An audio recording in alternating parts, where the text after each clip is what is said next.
സങ്കീർത്തനങ്ങൾ 13-ാം അധ്യായം 1 മുതൽ 6 വരെയുള്ള തിരുവചനങ്ങൾ. ദുഃഖിതന്റെ പ്രാർത്ഥന. കർത്താവേ, എത്രനാൾ അങ്ങെന്നെ മറക്കും? എന്നേക്കുമായി എന്നെ വിസ്മരിക്കുമോ? എത്രനാൾ അങ്ങയുടെ മുഖം എന്നിൽ നിന്ന് മറച്ചു പിടിക്കും? എത്രനാൾ ഞാൻ വേദന സഹിക്കണം? എത്രനാൾ രാപകൽ ഹൃദയവ്യത അനുഭവിക്കണം? എത്രനാൾ എൻ്റെ ശത്രു എന്നെ ജയിച്ചു നിൽക്കും? എൻ്റെ ദൈവമായ കർത്താവെ, എന്നെ കടാക്ഷിച്ച് ഉത്തരമരുളണമേ. ഞാൻ മരണനിദ്രയിൽ വഴുതി വീഴാതിരിക്കാൻ എൻ്റെ നയനങ്ങളെ പ്രകാശിപ്പിക്കണമേ. ഞാൻ അവനെ കീഴ്പ്പെടുത്തി എന്ന് എൻ്റെ ശത്രു പറയാൻ ഇടയാക്കരുതേ. ഞാൻ പരിഭ്രമിക്കുന്നത് കണ്ട് എൻ്റെ ശത്രു ആനന്ദിക്കാൻ ഇടവരുത്തരുതേ. ഞാൻ അവിടുത്തെ കരുണയിൽ ആശ്രയിക്കുന്നു.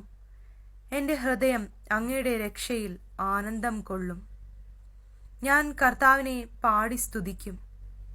അവിടുന്ന് എന്നോട് അതിരറ്റ കരുണ കാണിച്ചിരിക്കുന്നു.